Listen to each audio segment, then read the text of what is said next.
ಕರ್ತನಲ್ಲಿ ಪ್ರಿಯವಾದವರೇ, ಯೇಸು ಕ್ರಿಸ್ತನ ಉನ್ನತವಾದ ನಾಮದಲ್ಲಿ ನಿಮ್ಮೆಲ್ಲರನ್ನು ವಂದಿಸುತ್ತೇನೆ. ಈ ದಿನದ ದೇವರ ವಾಕ್ಯದ ಭಾಗ ಮತ್ತಾಯ 4:4 ವಚನ.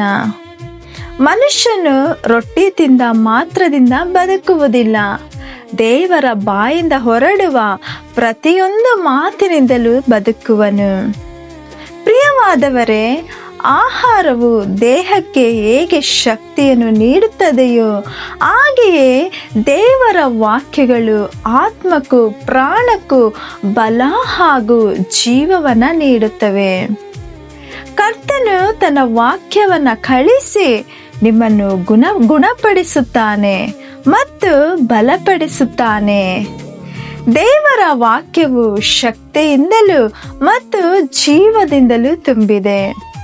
ಅದು ಸೈತಾನನ ಯಾವುದೇ ಶಕ್ತಿಯನ್ನು ನಾಶ ಮಾಡುವ ಒಂದು ಶಕ್ತಿಶಾಲಿ ಆಯುಧವಾಗಿದೆ. ದುಷ್ಟ ಶಕ್ತಿಗಳನ್ನು ನಿರ್ಮೂಲನೆ ಮಾಡಲು ದೇವರು ಕೊಟ್ಟಿರುವಂಥ ಶಸ್ತ್ರವು ಇದಾಗಿದೆ. ಯೇಸು ಕ್ರಿಸ್ತನ ಆಯುಧವು ದೇವರ ವಾಕ್ಯವೇ ಆಗಿತ್ತು. ಅವರು 40 ದಿನಗಳು ಅರಣ್ಯದಲ್ಲಿ ಉಪವಾಸವಿದ್ದಾಗ ಅವರ ಹೃದಯವು ದೇವರ ವಾಕ್ಯದಿಂದ ತುಂಬಿತು. ಸೈತಾನನು ತಂದ ಪ್ರತಿಯೊಂದು ಶೋಧನೆಯನ್ನು ಅವರು ವಾಕ್ಯದ ಬಲದಿಂದಲೇ ಸೋಲಿಸಿದರು. ದೇವರ ಮಕ್ಕಳೇ, ಕರ್ತನ ವಾಕ್ಯವು ನಿಮಗೂ ಸತ್ಯವಾದ ಬಲವನ್ನು ತರಲಿ. ಇಂದು ಅನೇಕರು ತಮ್ಮ ಜೀವಿತದುದ್ದಕ್ಕೂ ಲೌಕಿಕ ಪುಸ್ತಕಗಳನ್ನು ಓದುತ್ತಾರೆಯೇ ಹೊರತು ಆತ್ಮಕ್ಕೆ ಆಹಾರ ಮತ್ತು ಬಲವನ್ನು ನೀಡುವ ದೇವರ ವಾಕ್ಯಗಳನ್ನು ಓದುವುದಿಲ್ಲ. ಲೌಕಿಕ ಶಿಕ್ಷಣವು ದೇಹಕ್ಕೆ ಆಯಾಸವನ್ನು ತರಬಹುದು, ಆದರೆ ಬೈಬಲ್ ಅಥವಾ ಸತ್ಯವೇದ ಓದುವುದು ದೇಹಕ್ಕೆ ಆರೋಗ್ಯವು ಮತ್ತು ಪ್ರಾಣಕ್ಕೆ ಜೀವವನ್ನು ನೀಡುತ್ತದೆ.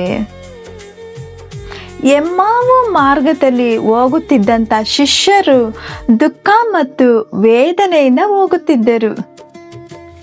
ಯೇಸು ಅವರಿಗೆ ವೇದ ವಾಕ್ಯಗಳನ್ನು ವಿವರಿಸಿ ಹೇಳಿದಾಗ ಅವರ ಹೃದಯವು ಸಂತೋಷಿಸಿತಲ್ಲವೇ. ಒಬ್ಬ ಭಕ್ತನು ತನ್ನ ಶರೀರದಲ್ಲಿ ಬಹಳ ಬಲಹೀನನಾಗಿದ್ದನು ಮತ್ತು ಅತಿಯಾದ ರೋಗದಿಂದ ಬಳಲುತ್ತಿದ್ದನು. ಒಂದು ದಿನ ಆಕಸ್ಮಿಕವಾಗಿ ಚೆಫನ್ಯ 3:17 ವಾಕ್ಯವು ಅವನ ಕಣ್ಣಿಗೆ ಬಿತ್ತು. ನಿನ್ನ ದೇವರಾದ ಯೆಹೋವನು ನಿನ್ನ ಮಧ್ಯದಲ್ಲಿ ಶೂರನಾಗಿದ್ದಾನೆ, ನಿನ್ನನ್ನು ರಕ್ಷಿಸುವನು ಎಂಬುದಾಗಿ. ಇದನ್ನು ಓದಿದಂಥ ಅವನು ತನ್ನ ಶರೀರದ ಮಧ್ಯದಲ್ಲಿ ಕರ್ತನು ಶೂರನಾಗಿದ್ದಾನೆ ಎಂದು ವಿಶ್ವಾಸಿಸಿದನು. ಈ ಶರೀರವು ಕರ್ತನು ತನ್ನ ರಕ್ತದಿಂದ ಬೆಲೆ ಕೊಟ್ಟು ಕೊಂಡುಕೊಂಡದ್ದಾಗಿದೆ. ಆದುದರಿಂದ ಇದರಲ್ಲಿ ರೋಗಕ್ಕಾಗಲಿ ಬಲಹೀನತೆಗಾಗಲಿ ಜಾಗವಿಲ್ಲ ಎಂಬುದನ್ನು ಸ್ಪಷ್ಟವಾಗಿ ತಿಳಿದುಕೊಂಡನು. ಅವನ ಆ ನಂಬಿಕೆಯ ಅರಿಕೆಯು ಮತ್ತು ಪ್ರಾರ್ಥನೆಯು ಅವನಿಗೆ ದೈವಿಕ ಸೌಖ್ಯವನ್ನು ಆರೋಗ್ಯವನ್ನು ನೀಡಿತು. ಹಾಗಾಗಿ ಪ್ರಿಯರೇ, ನಾವು ಕೂಡ ಕರ್ತನು ನಮ್ಮ ಮಧ್ಯದಲ್ಲಿ ಶೂರನಾಗಿ ವಾಸ ಮಾಡುತ್ತಿದ್ದಾನೆ ಎಂಬುದನ್ನು ದೃಢವಾಗಿ ನಂಬೋಣ. ಆಗ ನಮ್ಮ ಬಳಿಗೆ ಯಾವ ದುಷ್ಟ ಶಕ್ತಿಗಳಾಗಲಿ ಅನಾರೋಗ್ಯಗಳಾಗಲಿ ನೋವುಗಳಾಗಲಿ ಬರುವುದಿಲ್ಲ. ಹಾಗಾಗುವಂತೆ ದೇವರು ತಾನೇ ನಿಮ್ಮೆಲ್ಲರನ್ನು ಧೈರ್ಯಪಡಿಸಿ ನಡೆಸಲಿ. ಆಮೇನ್. God bless you.